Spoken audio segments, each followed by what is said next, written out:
যায়, মহামারীতে মারা যায়, আল্লাহ রাব্বুল আলামিন তার মরণটাকে শহীদের খাতায় লিখে দিবে। অনেক মানুষে ডেলিভারি কেসে মারা যায়। আল্লাহর হাবিব বলে, যদি পৃথিবীর কোন মহিলা ডেলিভারির কেসে মারা যায়, আল্লাহ রাব্বুল আলামিন তার মরণটাকে শহীদের খাতায় লিখে দিবে।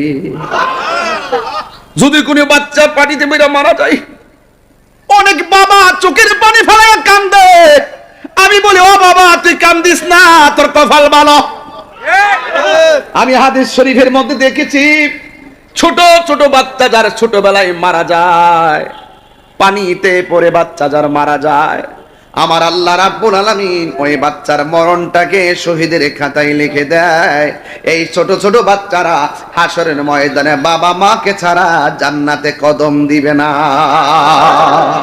তিনবার কোন আল্লাহু আকবার। এত বড় ফ্যাসিলিটি আল্লাহ আমাদেরকে দিয়ে দিয়েছে। আমার যুবক ভাইরা, বেশি লম্বা কথা বলবো না, টু দা পয়েন্টে কথাগুলো বলে দিয়ে যায়। এই জন্য বাচ্চা মারা গেলে, অভাব দেখা দিলে, রোগ হয়ে গেলে অস্থির হবেন না। ভরসা করতে হবে একজনের উপরে। জবান খুলে বলুন, তিনি কে? মাছের পেটে ইউনূস নবী গেছে, মাছ নদীর নিচে, পানির নিচে ডুব দিয়া মানুষ বাঁচে না। আমার আল্লাহ রাব্বুল আলামিন ইউনূস নবীরে মাছের পেটের ভিতরে আমার আল্লাহ 40 দিন রেখে দিয়েছে। আমার যুবক ভাইয়েরা, খবরদার আইয়ুব নবীর দিকে তাকায়া দেখেন। অল্প বডিটারে পচাইতে পচাইতে আমার আল্লাহ হাড্ডি থেকে গোশত আলাদা করে ফেলাইছে। বিছানার মধ্যে শুয়ে আছে, পিছন দিক দিয়ে এত বড় গর্ত হয়ে গেছে, কীরা আর কীরা ভরে গেছে। আইয়ুব আলাইহিস সালাম বলে, আল্লাহ তুমি আমারে রোগ দিছো, আমারে সহ্য করার সুযোগ দিও, অল বডিটারে তুমি পচায়া দাও, আমার কোনো আপত্তি নাই। ও আল্লাহ, যত জ্বালাও জ্বলবো, যত পোড়াও পোড়বো, আমার ধৈর্য ধারণ করার তৌফিক দিও। তবে তোমার কাছে একটা অনুরোধ করি, অল বডিটা পচায়া দাও, কিন্তু আমার জিহ্বাটার মধ্যে পছন্দ দিও না। কয় কেন? এই জিহ্বাটা যদি ভালো থাকে, অল বডি যদিও পচা একবারে নষ্ট হয়ে যায়, আমার কোনো আপত্তি নাই। এই জিহ্বাটা যদি ভালো থাকে, এই জিহ্বা দিয়ে আমি আমার আল্লাহর জিকির করতে পারবো। ইউসুফ আলাইহিস সালাম রে কুয়ার মধ্যে ফেলাই দিছে, নিচে পানি, কেউ নাই ধরার মতো। আল্লাহ ডাক দিয়ে, জিবরাইল তোমার পাখাগুলা কূপের পানির সামনে নিয়ে বিছায়া দাও। আমার ইউসুফ রে কুয়ার মধ্যে ফালাইছে, তোমার পাখা দিয়া ইউসুফ নবীর জন্য বাড়ি বানায়া দাও। ইব্রাহিম আলাইহিস সালামকে জেলখানার ভিতরে ঢুকাইছে, 7 দিন পর্যন্ত বাঘের খাওয়ান দেয় না। নমরুদ ওই খাঁচার ভিতরে ইব্রাহিম নবীরে ঢুকাই দিছে। ইব্রাহিম নবীরে পাইলে বাঘে খাইয়া ফালাইবে, ক্ষুধার্ত বাঘ। বাইরের দিক দিয়ে তালা লাগাইয়া দিছে, নমরুদ সাঙ্গ পাঙ্গ নিয়ে খেলতেছে। ইব্রাহিম নবী নামাজের মধ্যে দাঁড়ায় গেছে, দাঁড়াইয়া সেজদার মধ্যে গেছে, বাঘে সেজদার জায়গায় গেছে। নমরুদ মনে করছে বাঘে বুঝি ইব্রাহিম নবীরে খেয়ে ফেলবে, কিন্তু না না, ক্ষুধার্ত বাঘ ইব্রাহিম নবীর দিকে তাকায় রইছে। আর ইব্রাহিম নবী সাজদা থেকে মাথা তুইল্লা সালাম ফিরাইয়া 2টা হাত আল্লাহর কাছে বাড়াইছে। আর বাঘটা কামড়ের পরিবর্তে তারা জিহ্বা দিয়া ইব্রাহিম নবীর কপালের ধুলা বালিগুলা পরিষ্কার করে দিয়েছে। ইব্রাহিম নবীকে আমার আল্লাহ 10টা পরীক্ষা করেছে। 2 নম্বর পরীক্ষা হলো কুয়ার নমরুদ আগুনের মধ্যে ফালাইয়া দিছে, আমার আল্লাহ আগুনকে ফুলের বাগান বানাইয়া দিছে। কিন্তু সন্তান নাই, বার্ধক্য এসে গেছে, সন্তান নাই। ইব্রাহিম নবী আল্লাহর কাছে বলেছে, রব্বি হাবলি মিনাস সালিহিন।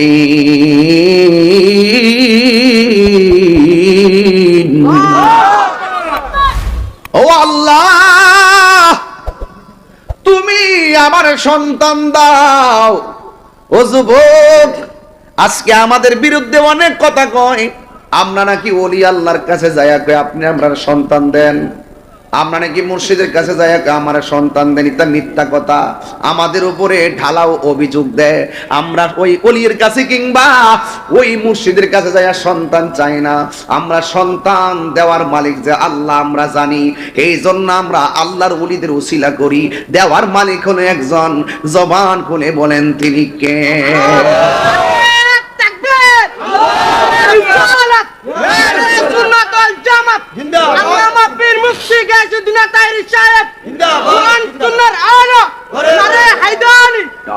আল্লাহু আকবার, জোরে বলেন। সন্তান দেওয়ার মালিককে। ফাবাশশারনাহু বিগুলামিন আলীম।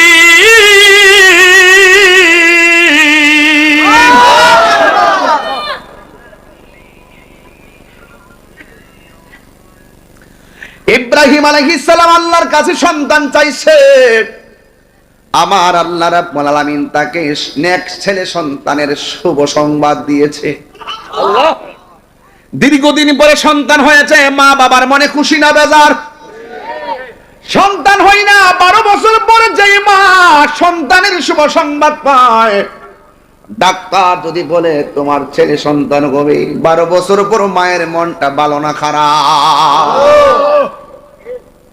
অস্থির হবেন না, অস্থির হবেন না, মাথা ঠিক রাখবেন। ওয়াজ শুনতেছেন আজকে, একদম টু দা পয়েন্ট আলোচনা। ইব্রাহিম আলাইহিস সালামকে আল্লাহ একটা সন্তান দিয়েছেন, ওই সন্তানের নাম হলো হযরতে ইসমাঈল আলাইহিস সালাম। খুশি না বেজার?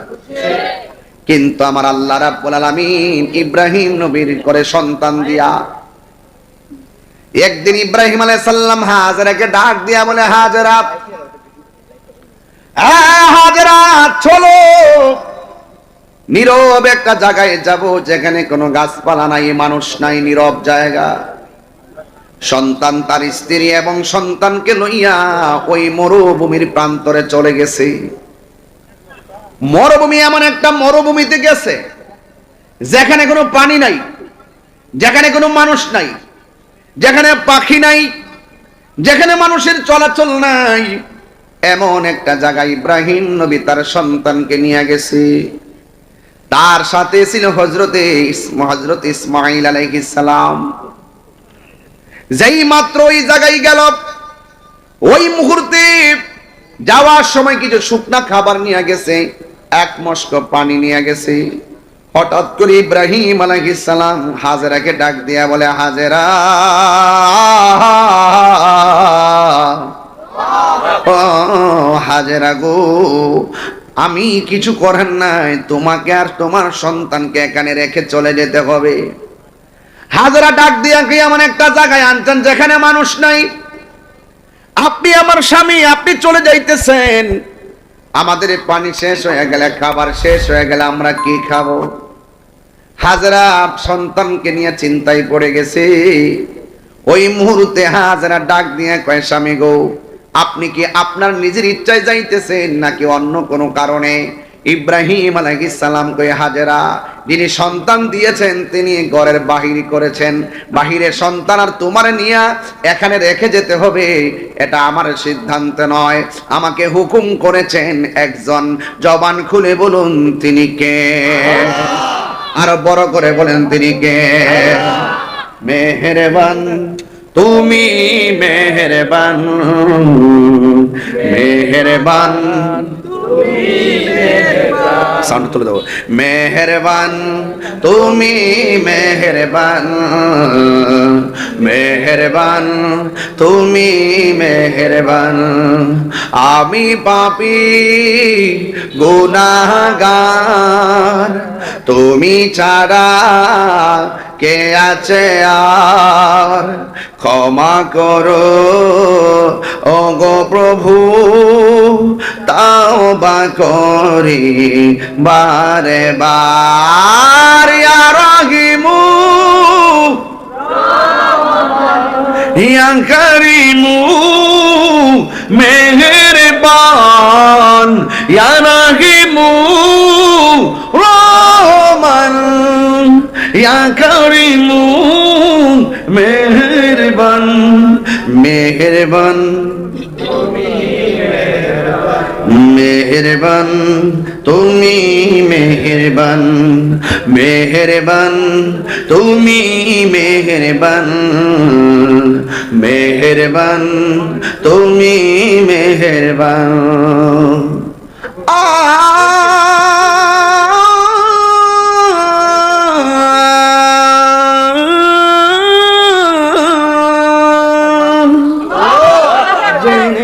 জেনে হাজার পাপের সাগরে ডুব দিয়েছি পথ হারিয়ে ভুলে বুঝে না বুঝে হাজার পাপের সাগরে ডুব দিয়েছি পথ হারিয়ে ভুলে বান্দা তোমার আমি তুমি অন্তর্যামী বান্দা তোমার আমি তুমি অন্তর্যামী তোমার দিকে ফিরি বারে বার ইয়া রাহিমু ইয়া কারিমু মেহেরবান ইয়া কারিমু রহমান ইয়া কারিমু মেহেরবান মেহেরবান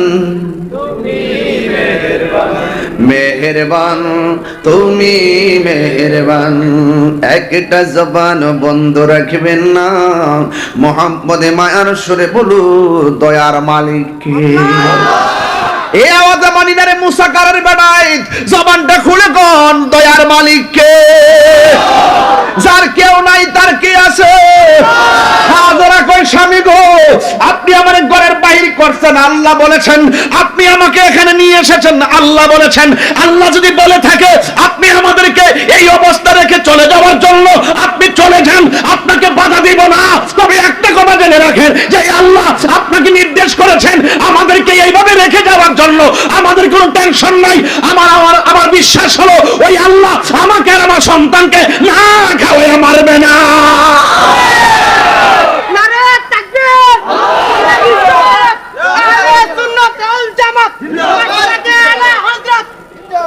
দয়ার মালিককে এই আওয়াজ না জোরে বলেন দয়ার মালিককে যার কেউ নাই তার কে আছে শত হইলে তো মহিলা 2-3 দিন গেল মস্কের পানি শেষ হয়ে গেল 2-3 দিন গেল শুকনা খাবার শেষ হয়ে গেল মানুষ নাই কেউ নাই কোনো মানুষ নাই কার কাছ থেকে পানি আনবে কোনো কূপ নাই হযরতে হাজেরা স্তনের দুধ শুকায়া গেছে শেষ পর্যন্ত বাচ্চারা মুখের ভিতরে নিজের জিহ্বাটা আল্লাহু আকবার কর না কেন নিজের জিহ্বাটা ঢুকাইয়া দিছে সন্তান তো মার টেনশন লাগেনি জীবনে মার কাছে অনেকবার কইছেন ক্ষুধা লাগছে মা কোনোদিন ক্ষুধা লাগছে কইছে শুনছেননি না কেউ মা কোনোদিন কইছেনি ক্ষুধা লাগছে না এই মানুষটা আশ্চর্য এই মানুষটা বড় নিয়ামত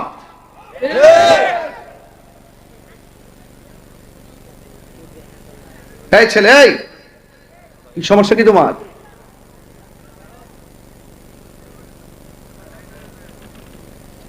সাবধান বলে দিলাম খুব সেনসিটিভ জায়গার সামনে কুরবানি এর জন্য ওয়াজটা তুলছি ডিসলাইনে ওয়াজটা কাজে লাগবে অনলাইনে ওয়াজটা কাজে লাগবে এই মুহূর্তে যদি হজের মাসে এসে এই কথা না বলি হক আদায় হবে না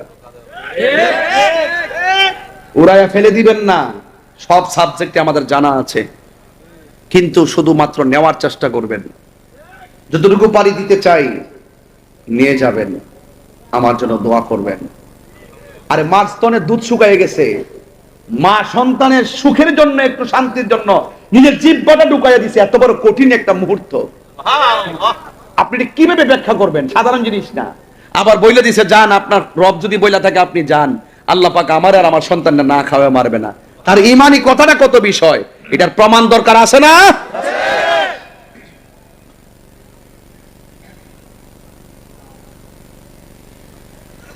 গভীর মনোযোগ। ও বন্ধু, মুসা কারার বাবা যাত্রাপুর কোন দিকে? আর সামনে না? ও যাত্রাপুরের বন্ধু, অনুরোধ কিরা বলে দিয়ে যাই, হাজেরা সন্তানের মুখের ভিতরে জিহ্বাটা ঢোকায়া দিছে, আর এমনি চোখটা কইলা সামনে তাকাইয়া দেখে একটা পাহাড় দেখা যায়। ওই পাহাড়ের নাম হলো সফা পাহাড়। হযরতে হাজেরা দেখতেছেন সফা পাহাড়ের মধ্যে পানি ঝর্ণার মতন পড়তেছে। সুবহানাল্লাহ। মরুভূমির কোথাও পানি নাই, ওই পাহাড় থেকে ঝর্ণার মতো পানি পড়তেছে। সন্তানের পানির জন্য হাজেরা একটা দৌড় মাইরে সাফা পাহাড়ে চলে গেছে। যাইয়া দেখে কোনো পানি নাই, রৌদ্রের তাপের কারণে বালুগুলা পাহাড়ের মধ্যে চিকচিক করতেছে। হাজেরার মনটা ভাঙ্গা গেছে, মনে করলাম আমি পানি, কিন্তু আমি পানি এসে পাইলাম না। সামনে তাকায়া দেখে আর একটা পাহাড় দেখা যায়, ওই পাহাড়ের নাম হলো মারওয়া পাহাড়। ওই পাহাড়ের মধ্যে পানি চিকচিক করতেছে। হাজেরা একটা দৌড় মারছে, ওই মারওয়া পাহাড়ের মধ্যে গেছে। যাইয়া দেখে মারওয়া পাহাড়ের মধ্যে পানি নাই, বালুগুলা চিকচিক করতেছে ঝর্ণার মতন। আবার ওখান থেকে আরেকটা দৌড় মারছে সাফা পাহাড়ে, এখান থেকে আরেকটা দৌড় মারছে মারওয়া পাহাড়ে। এখানে আসলে ওখানে পানি দেখা যায়, ওখানে গেলে ওখানে পানি দেখা যায়। আসলে পানি না, আসলে রৌদ্রের তাপের কারণে বালুগুলা চিকচিক করতেছে। এই পৃথিবীর মধ্যে আল্লাহ অনেক নিয়ামত নিদর্শন বানাইছে। হাজেরা দুই পাহাড়ের মধ্যে দৌড়েছে, আমার আল্লাহ দুইটা পাহাড়কে নিদর্শন বলে কোরআনে উল্লেখ করে দিয়েছে। আল্লাহ রাব্বুল আলামিন বলেন, ইন্নাস সাফা ওয়াল মারওয়াতা মিন শাআইরিল্লাহ।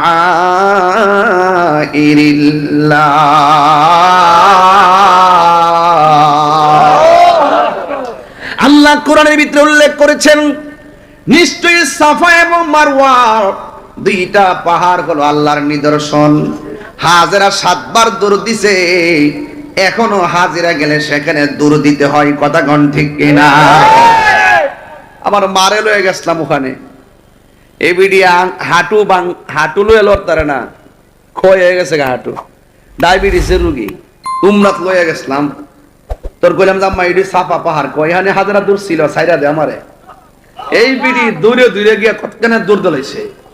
আমি কি গো, হাঁটুর মধ্যে ব্যথা, লড়তানো না, ইয়ান দূর মারছে। ক এটা হইলো ফ্রেমের জায়গা। আমার চেয়ে ভালো দূরছে মার্শাল্লাহ আমার মা।